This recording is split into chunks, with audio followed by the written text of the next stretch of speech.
I want to dispel an architecture marketing myth, and that is that you need more projects to do more marketing. The hard truth is that new projects are usually hit or miss. No matter how much time we spent designing it and promoting it, your new project is not always your launching pad to better clients and more engagement and more buzz. A lot of the time it just kind of goes unnoticed, and then we have a project that we think is just as good as the last one and it blows up. We can never really predict what's going to happen. When I look at architecture firms and review their portfolio, review their website traffic, review their social media engagement, what I see a lot of the time is that a very small number of their projects, these kind of phenomenal, amazing outlier projects, getting all of the traffic, generating all of the leads, and they continue to do that no matter how many new projects the firm brings out. So this is your typical 80-20 principle, where 20% of the projects are responsible for 80% of the results. From a marketing standpoint, I hear this a lot when I'm dealing with a new client, which is, we can't really do any marketing at the moment because we've got a new project coming in 3 months' time, or a couple of new projects being photographed in 2 months' time. So we're waiting until 2 months from now, and then we're going to do something about those projects. What I recommend to firms, and I'm a big believer in this, is that you should focus on doing marketing around buildings and projects in your portfolio that are already doing amazingly well, even though you're not focusing on actively marketing them. They're just doing really well. We continue to do that and double down on your best projects, and that's a really good use of your time because you can massively increase your overall results by focusing on the few projects that are already producing most of the results for your firm. And we continue to do that until we have a project that comes along that you give the normal amount of promotional effort and the normal amount of photographic effort and design effort, but we wait until a new project comes along that does better than what's already happening organically in your portfolio. So you've got to look for the winners. And so this video is going to have some recommendations around things that you should do to double down on your best projects. So the first thing we want to do is find out which projects are doing well. You'll already instinctively know this because you know them as your best projects. They're the ones that have been, you've had the most traction with them. It's been easy to get them published in the past. People bring them up all the time. You're known for that project or that couple of projects. Every firm has something in its portfolio that is in some way outlying. So first you have to identify it, but a really clear-cut way to do it is go to your Google Analytics or your Squarespace Analytics and order all your pages by monthly visitors. And what you'll find is that 1 or 2 projects are getting all of your visitors, or a large majority, and the rest are just getting breadcrumbs. So those couple of projects are really effectively your best projects. You're not doing anything extra to promote them, but they're bringing a lot more traffic. So those are the ones we need to focus on. And these are some of the suggestions for what you can do to go through and upgrade your leading projects. The first is to improve your copy. Your standard approach to uploading a project to your website is that you've just written a basic project description. Myself and other consultants, architects, do produce content on how you should be a better storyteller about your buildings. But I think if you're going to actually go through the process of practicing this, go back to your leading projects and work with somebody to help you generate new copy for those projects that's more detailed, that's more emotionally resonant, and is oftentimes longer. A lot of the time you'll be having only a couple of hundred words, and that's very shallow content. So take an opportunity to go back and dig deeper into that project, produce articles, produce some long form copy, tell more aspects of the story. Maybe you would even write a series of 3 or 4 posts about the specific aspects of that project, like maybe it's small, maybe it's super sustainable, maybe it was really, I don't know, like that's up to you. The next opportunity is better images. So you do the same thing with your photography. Every time you have a new project, you probably work with the same photographer and they produce a small batch of photos. If you review those photos and decide that, hey, maybe this was a really good project, but these photos are starting to date a little bit, maybe I should organize a new photography shoot. Or maybe because we only really paid for like 10 photos, because we didn't expect the project to be as popular as it was, why don't we organize getting it reshot? Or why don't we hire a better photographer? Like how could we improve the photography that's there available? By that same token, the next point is video. Your project is unlikely to have a video that just captures the feeling, the mood, the experience of being in the project.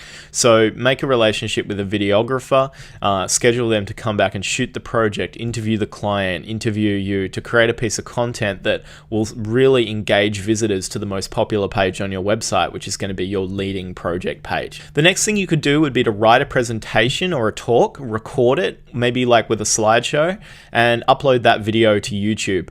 So Andrew Maynard does this on his YouTube account. He goes back over his old projects and walks through the concept design, the plan, how it relates to its context, how it relates to its neighbors, it's all the details, its sustainability features, like, you know, the entire detailed breakdown of the project, from the most broad picture clouds kind of thinking down to the granular sort of detail. And he uploads these sort of 10 to 15 minute slideshow presentations with voiceover to YouTube. Now that can be a video that you could use on your website, or you could also break out parts and sort of recycle it on social media as well. So go back and actually prepare a presentation of your work. The next thing to do is pitch the project to any publications that are missing. As long as the project isn't years and years old, like let's say it was 2 years old, there are online publications who you would never have pitched it to.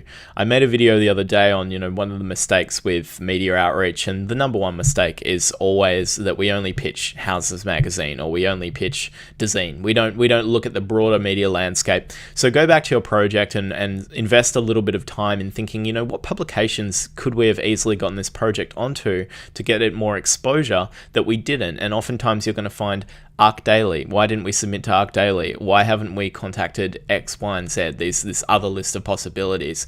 Because it's a successful project. You already know that it just has traction with people. It's liked. So you're not going to have as much trouble getting it published. So go back and sort of tick the boxes and tie up those loose ends and go, where could we have done more? Could we have emailed more journalists? Could we have created a Bower kit and submitted it to more journalists on Bowerbird? Something like that. Because there's a lot of opportunity and low-hanging fruit and possible press coverage that you may have just left on the table. But that will depend on the project. But it's quite common for me to look at a really popular project on an architecture firm's website. I search Google for the image, so to see in Google Images where I can actually find where that image has been placed around the internet. And I usually find it's just the architect's website, maybe a couple of other websites, and all of the really big architecture platforms are just missing. Like they had never even seen the project. So make sure that there's that opportunity to get the project published, because you may not have had the time or the techniques to do it originally. The next thing to do would be to interview the clients. I mean, you've got a successful project, so get some testimonial from the clients. The project is a success story, so I think involve the client more. It's very uncommon to see the client's perspective on a process. And if you're in the residential space, it's important because they want to get an insight into the type of client that project was suitable for. In the sort of business to business space, it's even more important that you have case studies and testimonials, because your job is primarily to solve business issues. Going back and actually taking that time to interview the client, build a case study, explain your methodology, walk through the story, doing all of that to create something long form that will be incredibly persuasive and will show how competent you are and how skilled you are and how nice to work with you are, and send all of the signals that you want to send, is a really good use of your time with a successful project. The final thing to do is make your leading projects easier to find. We all have a portfolio of everything we've ever done in our firm, plus everything we did at university, plus the weekend shift we used to work at McDonald's. Like everything is on our website that we've possibly touched in our entire careers. A lot of that stuff is, we're trying to suggest that we are so competent because look at all the things that we've done. But really, the biggest impact that you can have with people is if they look at your best work. I'm a big believer that you should really lean into your best work and not try to just pad out to create this sense of, like somebody would do with their CV, to just add things just to sort of beef it all up. We don't want you beefing up your portfolio. We want you to actually, really focus on the best work that you can possibly make and just keep that average and that benchmark extremely high. If you've got a leading project, we want that to be front and center. That should be clearly visible on your homepage. It should be the first thing that people see and can kind of navigate to, because that's going to give them the best possible impression of your firm. And especially when you go back over your content, kind of double down, extend your copywriting, extend your photography, add video, add client testimonial, add all of that stuff. We want people to see all of that content as much as we possibly can. So I'm Dave Sharp from Vanity Projects. I help architects with their marketing strategy and making decisions on matters like these. If you've got any comments or suggestions, or if you've ever gone back and looked at an old project and thought, oh, maybe I should do something to this because everyone seems to really like it, then let us know in the LinkedIn comments. And if you have any other topics for videos, let me know and I'll make a short video about that too.